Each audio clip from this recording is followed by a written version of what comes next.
রে বিশ্ব জগতের নর নারীরা, রে আমার বান্দা এবং বান্দিরা, তোমরা প্রথম আমার সিজদা করো, তারপরে তোমার মাতা পিতার সাথে নেক ব্যবহার করো। কেমন ব্যবহার করো রে? ওয়া উফিয়াউ, তোমার মা তোমার বাপ যেন তোমার শব্দের দ্বারাই কষ্ট না পায়।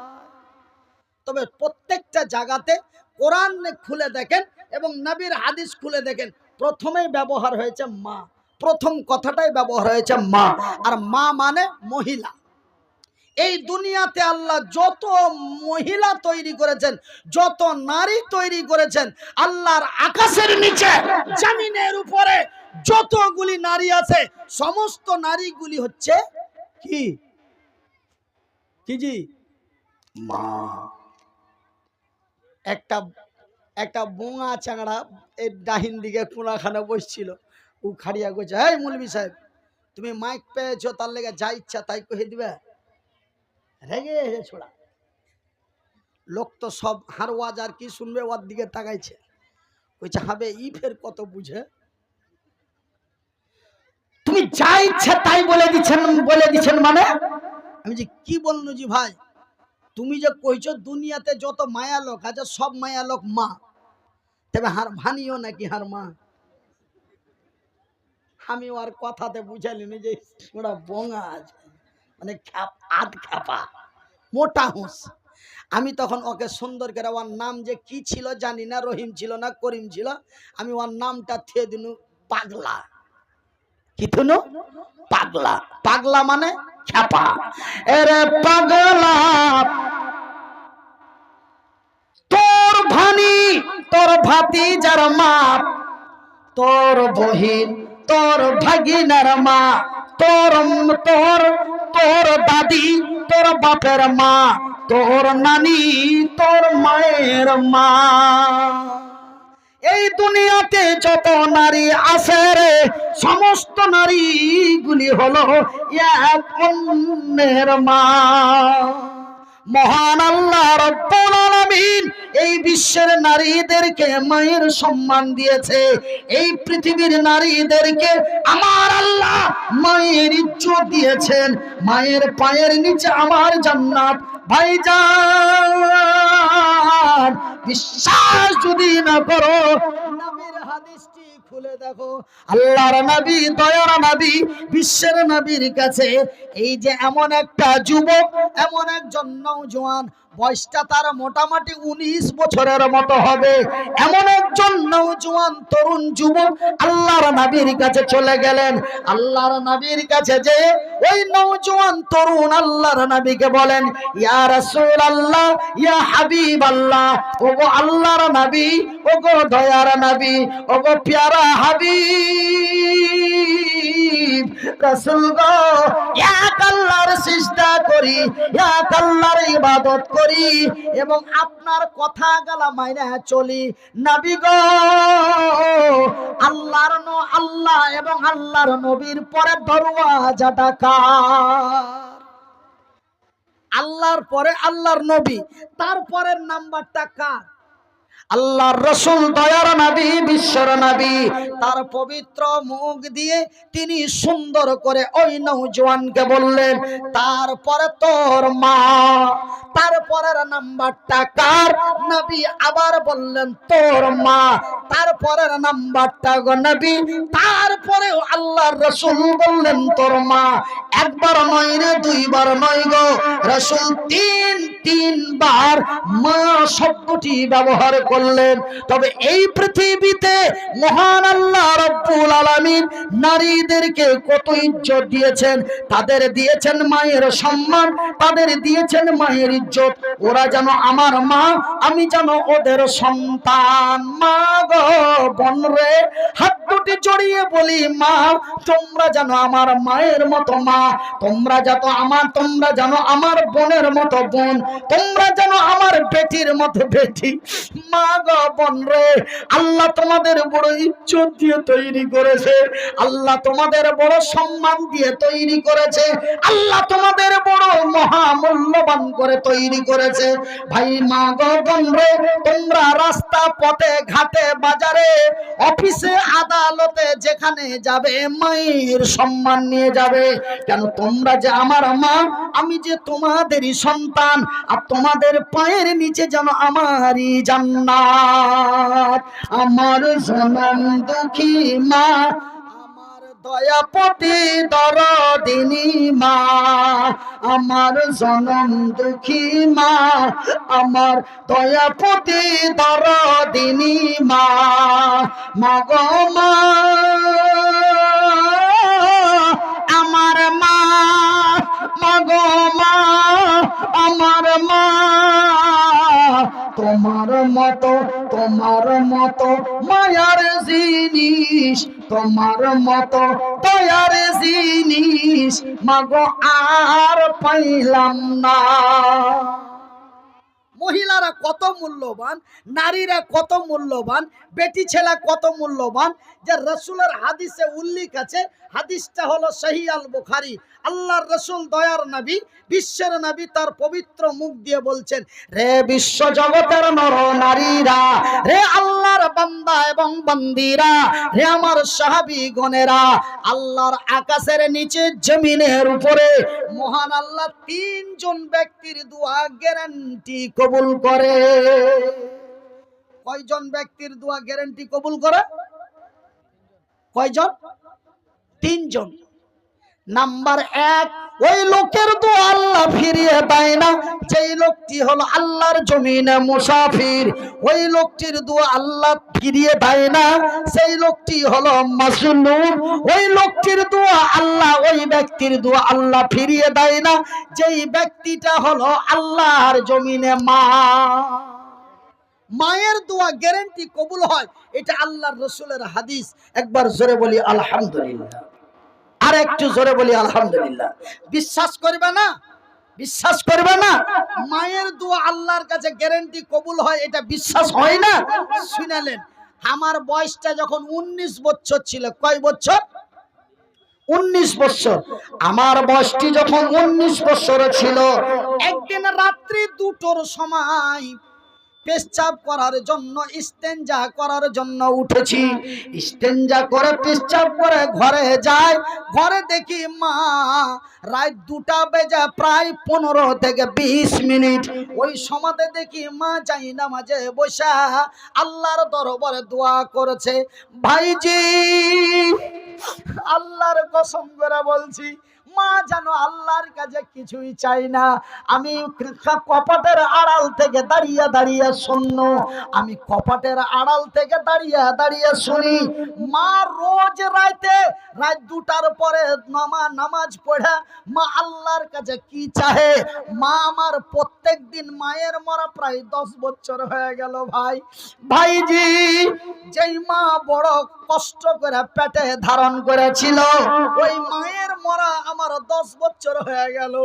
তো মা আমার যখন দুনিয়াতে বেঁচে ছিল, মা প্রত্যেক দিন রাত 1টার সময় উঠে, আমার মা কোনোদিন তাহাজ্জুদের নামাজ বন্ধ করেন নাই। মা তাহাজ্জুদের নামাজ পড়ে চাই নামাজে বসে প্রত্যেক দিন দোয়া করতো। একদিন আমার মনে খটকা জায়গা গেল, মা রোজ রাতে হাত তুলে দোয়া করে কি এমন চাই, আমি কপাটের আড়াল থেকে একটু শুনি। এই বলে কপাটের আড়ালে দাঁড়িয়ে আছি, মা হাত দুটি উঠিয়ে বলছে, আল্লাহ তুমি আমার সাগিরা কাবিরা গুনাহগুলি ক্ষমা করো। আল্লাহ তুমি আমার ছেলে মেয়েদের নেক ব্যবহার দিও। আল্লাহ তোমার দরবারে বড় আশা আকাঙ্ক্ষা নিয়ে তোমার দরবারে বলি, মাওলা আমার মুনিরের 2টা হাত নাই। মা এরকম করে রাত 2টায় গল্প দোয়া করছে, মা রাত 2টায় এরকম করে আল্লাহর কাছে দোয়া করছে। আমার মুনিরের 2টা হাত নাই, আমার মুনিরের 2টা পা নাই। আজকে আমার মুনিরের মা বেঁচে আছে, মুনিরের বাপ বেঁচে আছে, আজকে মুনিরের কোনো অসুবিধা হয় না। কিন্তু আল্লাহ জি যেদিন আমি আর মনিরের বাপ মরে যাব, আমার মনির কি করে খাবে? আর কার দরে যে কার বারান্দায় খাড়ো হবে? কে দুটা দিবে, কে দুটা দিবে না? আর মনির যেন মুখে মুখে তাকাইবে, আল্লাহ জি তুমি আমার দোয়া কবুল করো, আমার মনিরের ব্যবস্থা করো। তুমি হার দোয়া কবুল করো আর হার মনিরের ব্যবস্থা করো। এই দোয়া মা রোজ রাতে করছে। আর আল্লাহর নবী বলেছেন, বুখারীর হাদিস, মায়ের দোয়া কবুল হয় গ্যারান্টি। এই হাদিসটা যদি কেউ সন্দেহ মনে করে, তবে ওর ঈমান নষ্ট হয়ে যাবে বা ওর নামটা বেঈমান হয়ে যাবে। এতই গ্যারান্টি দিয়ে মার দোয়া কবুল করে। ভাইজান, আব্বা জানেরা, মা আমার জন্য কত কষ্ট করেছে জানেন? আমি আপনারাকে ওয়াজ কি শোনাবো? রাত্রি অনেক বেজে দিচ্ছে। এই জালসাটা মাদ্রাসার জালসা, আর এই মাদ্রাসাতে পড়ছে হার মা, এই মাদ্রাসাতে পড়ছে হার মা। কেন? দুনিয়াতে যত মায়া লোক আছে, যত বেটি ছেলে আছে, সব মায়া লোক বেটি ছেলে হলো মায়ের জাত। ওরা আল্লাহ ওদেরকে মায়ের সম্মান দিয়েছে। আর মায়ের কত ইজ্জত, মায়েদের কত সম্মান, আল্লাহ তার পবিত্র কোরআনে বলছেন, বিসমিল্লাহির রহমানির রহিম, আর-রিজালু কাওয়ামুনা আলান নিসাই বিমা ফাদ্দালাল্লাহু বাযহুম আলা বাযিন ওয়া বিমা আনফাকু মিন আমওয়ালিহিম। এই আয়াতটার বাংলা যদি বা উর্দু যদি আপনারা বুঝতে পারতেন, একজনের ঠোঁট বন্ধ করে থাকতে পারতেন না, সবাই চিল্লিয়ে সুবহানাল্লাহ বলে উঠতেন। আল্লাহ মায়া লোকের কত ইজ্জত দিয়েছে, আল্লাহ মায়া লোকের কত সম্মান দিয়েছে। আল্লাহ তার পবিত্র কোরআনে বলছেন, আর-রিজালু কাওয়ামুনা আলান নিসা, পুরুষেরা হলো নারীদের সংরক্ষণকারী, হেফাজতে কারণে ওয়ালা। কেন না আমি আল্লাহ নারীদের চাইতে পুরুষদের শক্তি বেশি দিয়েছি। মায়া লোকের থেকে মদ লোকের শক্তি বেশি দিয়েছি। কেন বেশি দিলাম রে? ওরা যেন বড় সম্মানিত জাত, ওরা যেন মায়ের জাত। আমার বান্দিরা বাড়ির ভিতরে আইস আরাম করবে, আর আমার বান্দারা কষ্ট করে উপার্জন করে তারা আয় ইনকাম করে লিয়েছে, যেন ওরাকে বাড়িতে বসে বসে খাওয়াইতে পারে, ওদের ইজ্জত করতে পারে, ওরকে দিনের খাবার দিতে পারে, রাতের খাবার দিতে পারে। এই জন্য আমি আল্লাহ তাদেরকে শক্তিশালী করে বানিয়েছি, তারাকে শক্তিশালী করে বানিয়েছি। আমি একজন পুরুষ ভাইজি, এই যে দেখেন পা নাই হাত নাই, তবু আমি একটা পুরুষ। আল্লাহ আমাকে পুরুষকতা ক্ষমতা দিয়েছে। কিন্তু পুরুষ হয়ে যদি তোমার পুরুষকতা ক্ষমতা না থাকে, তবে আল্লাহ রসুলের ভাষায় বলা হয়েছে তোকে লামুরাদ। লামুরাদ মানে হিজড়ে, লামুরাদ মানে ভাড়ুয়া।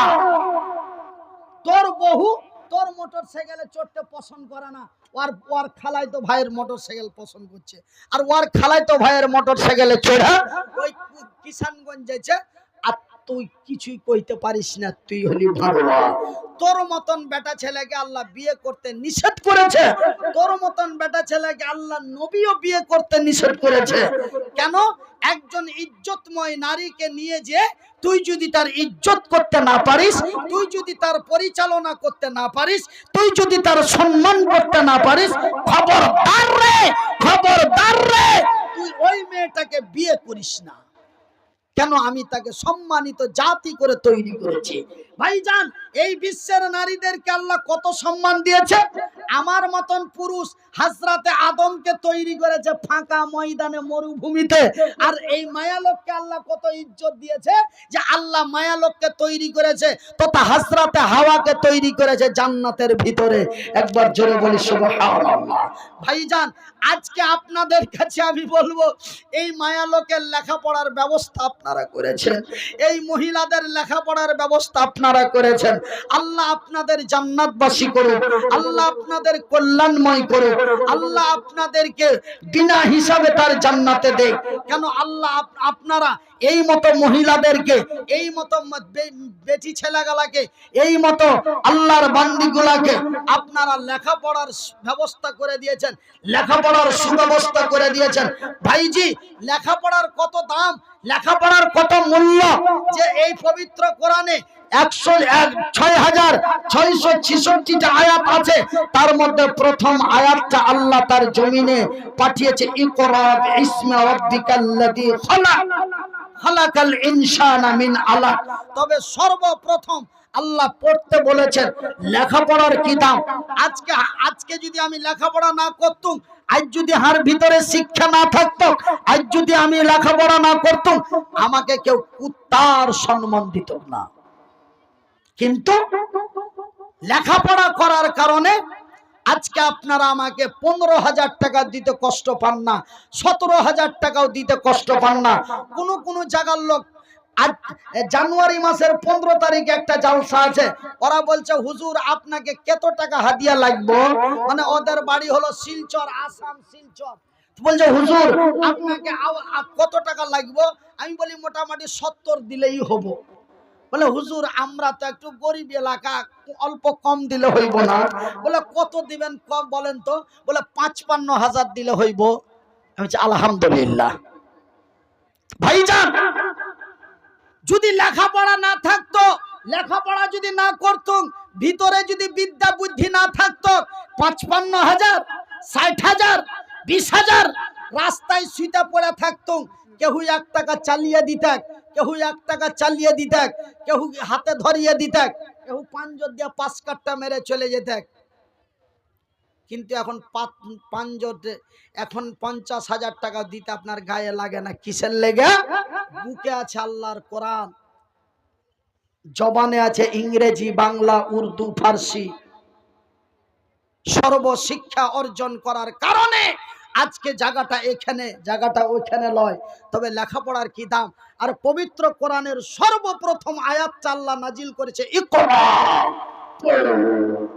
ওই ভ্যানেরা তো ছিলেন নবী গারে হিরাতে। বুঝতে পারছেন বাংলা কথা? ওই ভ্যানেরা, ভ্যান মানে ধ্যান, আল্লাহর জিকির। তো মক্কার মাটিতে এবং মদিনার মাটিতে দুটো গুহা ছিল। একটা খালের নাম হলো, হারা ভারতীয় ভাষা বলি খাল নাকি, একটা খালের নাম হলো গারে হেরা, আর একটা খালের নাম হলো গারে সোর। গারে সোর ওই খালটাতে আল্লাহর নবীকে আল্লাহ বাঁচিয়েছিল, ওই খালের ভিতরে ভরে দিয়ে আল্লাহর নবীকে আল্লাহ বাঁচিয়েছিল। আর গারে হিরাতে আল্লাহ কোরআন পাঠাইছিল প্রথম আয়াত ইকরা। তো আল্লাহর নবী কাফের বেদিনের ভয়ে গারে হিরায় আল্লাহর জিকিরে মগ্ন ছিল। ওকে বাংলা ভাষায় বলে ধ্যান। ওই ভ্যানেরা তো ছিলেন নবী গারে হিরাতে। এ ফুরকানে হামিদ, এ ফুরকানে হামিদ নাজিল হলো জিবরিল দ্বারাতে। এ ফুরকানে হামিদ নাজিল হলো জিবরিল দ্বারাতে। ইকরা বলে রুহুল আমিন, ইকরা বলে রুহুল আমিন। আমি জানি না পড়িতে, এ ফুরকানে হামিদ নাজিল হলো জিবরিল দ্বারাতে। জিবরাইলের হাতখানায় ধরলো চেপে নবীর সিনা, জিবরাইলের হাতখানায় ধরলো চেপে নবীর সিনা। এমনি করে নবী আমার লাগিলেন পড়িতে, ফুরকানে হামিদ নাজিল হলো জিবরিল দ্বারাতে। আচ্ছা, নাসিক নাদির 6,000 টাকা। মাশাআল্লাহ, জোরে বলি আলহামদুলিল্লাহ। তো ভাইজান, আমি মনির উদ্দিন এই কথাগুলাই বলছিলাম। আর বলতে বলতেই ওই জেলা পরিষদ সাহেব আমার নাসির উদ্দিন, নাসিক নাদির। আচ্ছা, এইগুলাতে আপনার বিহারে জালসা করতে আসি তো দেখি লেবেন্টিয়ালা ঘুরে বেড়ায়। আপনারা মানা করেছেন নাকি কোন লেভেন? ওরা মানে যে কি মানুষের ভিতরে ভিতরে লেভেনটি বেচে বেড়ায়। তো আমি ভাবনু যে কি কমিটিকে আর কি কহব, তো হয়তো ঘুরে বেড়াবে তখন লেভেনটিওয়ালা আধ কাপ দাও তো। আমি খুব খেয়াল করছি কিন্তু কোন লেভেনটিওয়ালার চোখে পড়ে না। তো ভাইজান, লেখাপড়ার কি দাম, লেখাপড়ার কি মূল্য, আপনারাকে কোনো জায়গা ঝুড়ে দেখতে যেতে হবে না, আপনাকে চেয়ারের ওপরই বসা আছে। লেখাপড়ার কি দাম, লেখাপড়ার কি মূল্য, আল্লাহু আকবার। এই লেগে আপনারাকে জোড়হাত করে কহব, ছেলে পিলেকে গন্ড মূর্খ করিও না, লেখাপড়া করাও। সে বেটা হয় আর বেটি হয়, বেটা হয় আর বেটি হয়, লেখাপড়া করো। ভাইজি যখন বয়সটা 12-14 বছর ছিল তখন খালি মাকে কই দু আমি পড়বো না। আর বেটা হাত ধন, তোর ভিতরে যদি বিদ্যা বুদ্ধি থাকে হয়তো তোর কোনোদিন কোনো নিরাপত্তা লাগতে পারে। এরকম করে মা বুঝালছে। হ্যাঁ, ওরাকে মানে যে কি পড়ালি স্কুল কলেজে আর হাত ঠ্যাং নাই হাত নাই, তার লেগে হাকে মাদ্রাসাতে ফেলে তুই পরের বাড়িতে খাওয়াছি না রে বেটা, ওগুলা কইস না হাত ধন, আল্লাহ মন তাড়বে। ওরা বিয়ে বিয়ে পাস করেছে, 3rd ইয়ার 8 ইয়ার পড়েছে, কিন্তু উঁচা আল্লাহ আমাকে রেখেছে। জোরে বলি আলহামদুলিল্লাহ। রাইট গেলে 15,000 নরমাল, নরমাল এটা সব থেকে নরমাল।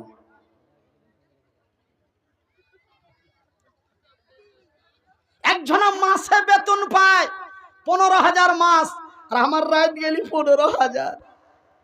আলহামদুলিল্লাহ বলেন, এটা কিসের বিনিময়, এটা কিসের ওসিলা? এটা হলো কোরআনের ওসিলা।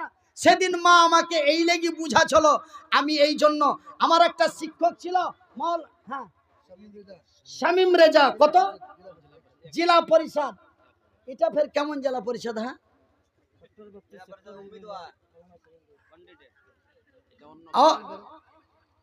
अच्छा साहब जी, एक जिला परिषद से 6,000 मिला है,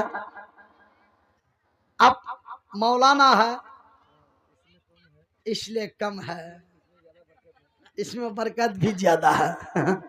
तो इसको कम से कम तो जोड़ा लगाइए हजरत। हाँ अच्छा, माशाल्लाह, जज़ाकल्लाह खैरन जज़ा। 2 जिला परिषद मिलके 7,000 रुपया मिला। जोर से बोलिए अल्हम्दुलिल्लाह।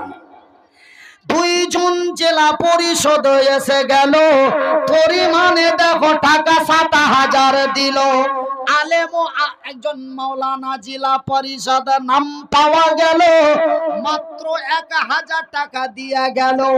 আরো জেলা পরিষদ বান্দা তোর আসিয়া 6,000 টাকা দিল মাদ্রাসা লাগিয়া, মহিলা মাদ্রাসা বানাবো বলে দিয়া দিল দান। এ কবুল করো গো খোদা পাক সুবহান। আমার একটা শিক্ষক এই মোটামুটি 3-4 মাস হলো মারা গেল। আপনারা হয়তো অনেকে চিনতে পারবেন, ওনার নাম হলো মাওলানা আব্দুল লতিফ কাশমি, বাড়ি হলো হরিশ্চন্দ্রপুর, রাঙ্গাইপুর বাড়ি। মাওলানা আব্দুল লতিফ কাশমি, ও বেচারা আমাকে মিজান পড়াইতো। কি পড়াইতো? মিজান বলে এখানটার নাম, এখানটা বইয়ের কেতাবের নাম হলো মিজান মুনসাইব। তো ওই মিজান পড়া চলো। তো একদিন আমাকে সেগা বলছে, ফালা ফালা ফালা ফালা করে সেগা গালা মুখস্থি করতে গেছে। আমি কিন্তু পারিনি। তারপরে 2 দিন 3 দিন পারিনি, 4 দিনের দিন এরকম ছিটকি লিয়ে একদম সাঁটিয়ে চলে দিয়েছে আগে। আমি লাড়তে পারে